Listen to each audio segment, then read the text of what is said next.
you guys want a shot at winning a copy of Call of Duty World War II for the console of your choice for absolutely free, a couple of my friends and I are doing a little giveaway. Link is down there in the description below. Go check it out if you're interested.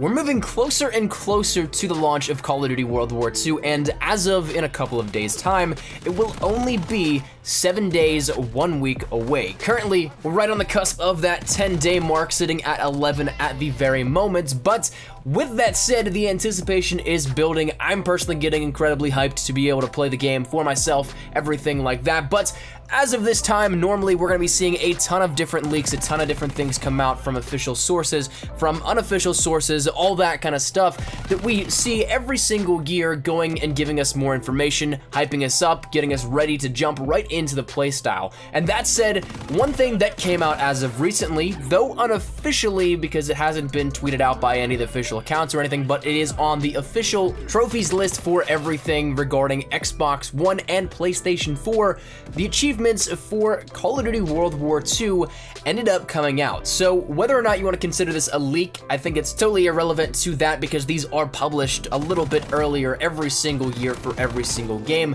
And that said, we got a good look at some of the stuff that we already, one, knew about a little bit, and then two, we got some stuff that we did not know about. And one thing in particular you guys may be interested in deals a lot with the Zombies game mode, something we have not heard really much of anything on, except for that reveal trailer that we had talking a little bit about and showing off a little bit of the mode itself. That said, with all of this being revealed to us, the entire official campaign, multiplayer, and Zombies achievements given to us, we learned a lot of stuff, so we're going to be talking about it here in this one, giving you guys a brief little overview of some of the things you might more so care about compared to others, but nonetheless, we'll of course link everything down there in the description below if you guys want to check out the full list of achievements for yourselves, so you can take a look at each individual one, because personally, I don't think that I really want to go in depth to every single one, because a lot of them are, once again, self-explanatory, dealing more so with stuff that we see every single year, like completing missions, doing certain objectives, sure, but some things are more important than others, and of course, we're going to keep it a little bit more focused on those general ideas that we want to take a look at. So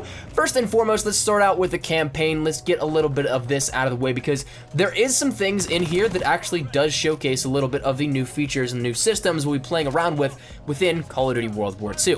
Previously, we pretty much were one-man army soldiers in every single campaign previously, in which you had the ability to regenerate your health, restockpile ammo through different spots in the campaign and in the levels. You could pick up ammo off of different players, all that kind of stuff in which you pretty much were just meant to go through it for your own viewing and playing pleasure. However, this year we've been told that we are going to be getting a lot more that stresses teamwork, that core value of working together, and even while it will be something you can play this solo, you're still going to need to be able to call on your squad mates, and this is something that the campaign trophies point to specifically. Such trophies include Friend in Need, in which that requires you to request Zussman to toss you a first aid kit 30 times, I See Movement, in which you request Pearson to spot enemies 25 times, Praise and Pass, in which you request Turner to toss you ammo 20 times, School of Hard Knocks, in which you request Styles to toss you grenades 15 times, and then also Who Needs a Pendant, in which you request Aiello to toss you Signal Smoke and call in Mortar Strikes 10 times.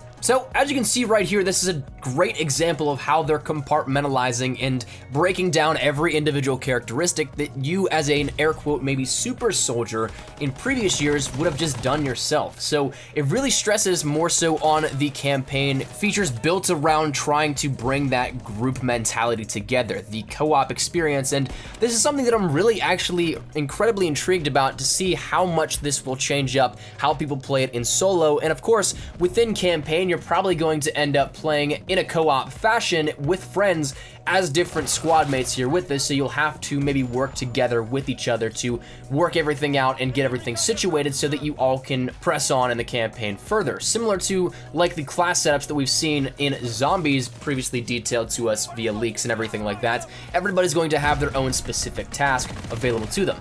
Now the next big thing out of these campaign trophies that I found was the mention of mementos. Previously we've had intel, and it seems like there's going to be intel returning, but of course not necessarily in that fashion and format.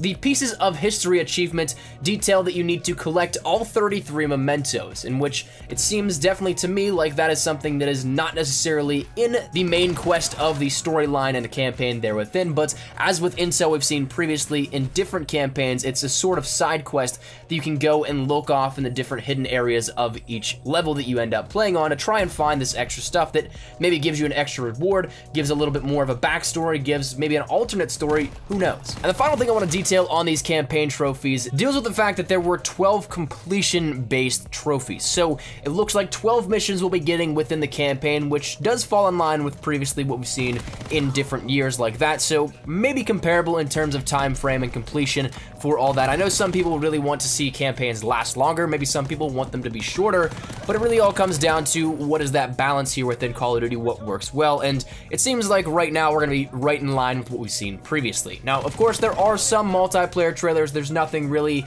too insane or out there. The biggest one I think that'll probably take the longest is complete 21 daily challenges in the headquarters, or the General of the Army, which you have to enter Prestige 1 in multiplayer. But everything else there within is very small and very general things that you'll get probably without even noticing.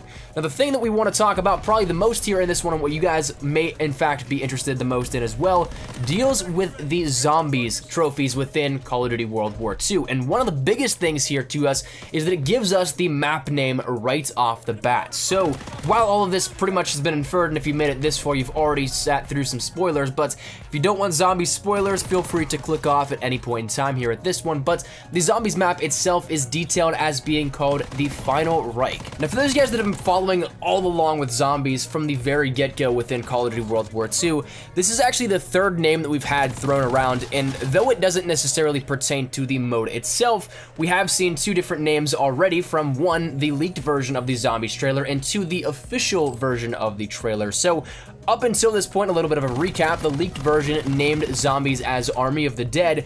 Now we have it as known, the overall mode itself, as Nazi Zombies, and now the first map of the content season within World War II, followed by the upcoming 4 in the DLC season and everything like that. But the map for the launch map is known as the Final Reich. So let's talk a little bit about wonder weapons, Easter eggs, the prologue, and everything else that may be encompassed once again throughout these trophies that we can see some information coming out of. So first and foremost, one of the things that I want to talk about again is the wonder weapon, because wonder weapons are always a big main center focal points of Call of Duty Zombies, and that goes back any year. Anything that we've seen all the way back from World at War with the first introduction of wonder weapons there within, up until right now Call of Duty World War II. And it seems like we have this first wonder weapon detailed to us in Nazi Zombies, that being called the Tesla gun. There's actually 2 achievements that pertain to this and reference it by name, the first one being called Lightning Handler, in which that is simply to build the Tesla gun, and then we have another achievement in which it's called Dark Arts, in which it's detailed as in the Final Reich, build all variants of the Tesla gun. Now, the interesting part that I want to take away from this deals with 2 different things. Firstly, we actually might have our first little look-in as to what the Tesla gun looks like, because there is a little bit of a handheld weapon detailed within the Lightning Handler achievement and the icon given associated with it. The second thing deals with the fact that there will be variants of the Tesla gun. Now, this will be interesting because we've seen upgraded versions of wonder weapons before, but never really seen anything in which there's maybe 2, 3, 4, 5 variations of a weapon like this caliber. So this will be interesting to see how this plays out, and I'm almost certain that we'll have something to do with this to complete the Easter egg overall, simply because it is something that is so stressed, getting all of these different variations of the wonder weapon. Now, in terms of talking about the Easter egg a little bit, it might be the fact that we have the achievement detailed here for this already as well too, in which this is called Dark Reunion. It's labeled simply as in the Final Reich, save Klaus. And so we know that Klaus is the brother of our main character Marie, who's on a mission, though not necessarily explicitly for that reason, to save her brother. choose the organization she is a part of to go on an expedition in hopes of finding, though the front of that mission is not necessarily her motives. So that might be the achievement for the Easter egg and the ultimate end goal for this map's Easter egg, though, of course, until we have the game in our hands, somebody has completed it, it is something that we won't be able to know 100% for certain until that happens. So the last thing that I want to mention to you guys talks a little bit about the prologue, in which this might be something that deals a little bit with how it's compartmentalized and how it is broken up to the prologue, the Easter egg, and anything along those lines. But it's interesting because everything in here is labeled as in the Final Reich, except for one achievement in which it's called Pressure Cooker, and it's detailed as in prologue, survive until wave 20. So that is the only thing that is not detailed as in the Final Reich. So it's interesting that this might be a little bit of a curveball, maybe setting up towards something, maybe dealing with a side story. I don't know, but it's definitely curious and piques my interest for sure. But that said, I'd love to hear your thoughts down there in the comment section down below. I am so excited for all of this, and seeing these achievements leaked out a little bit here early, or published early, I guess, because it's not necessarily a leak if it happens every single time earlier in these databases that these are updated. But nonetheless, I'm incredibly excited. I'm so intrigued, and of course, I'd love to hear your thoughts down there in the comment section down below. What do you guys think of this? Do you think that it's nice that we're gonna be seeing some different gameplay mechanics in terms of relying on our squad in campaign? Do you guys like the idea of the name of the Final Reich in the zombies mode? Are you guys incredibly excited to see the Tesla gun? Whatever it is that you guys have on your mind, feel free to let me know down there in the comment section down below. But that's gonna wrap it up, so hopefully you guys enjoyed, and if you guys did, make sure you drop a like down below, and of course, if you guys are new to the channel, make sure you guys subscribe to stay up to date with everything we have here regarding Call of Duty World War II. Once again, only 11 days at this point in time away from the launch, so if you guys are hyped and don't want to miss out on anything, we're going to be keeping you guys up to date with everything you need to know, information, leaks, news, tips, tricks, all that kind of stuff. If any of it interests you, make sure you hit that subscribe button so you don't miss a beat. And finally, if you guys want to follow me over on Twitter, that's the best place to get connected with me outside of YouTube. I practically live on Twitter, so if you guys want to strike up a conversation, ask me a question, whatever it may be, link is down there in the description below. But all that said, now I hope you guys have a fantastic day. Thanks so much for watching. Mine has been Espresso. I'll see you guys later. Take care, and peace.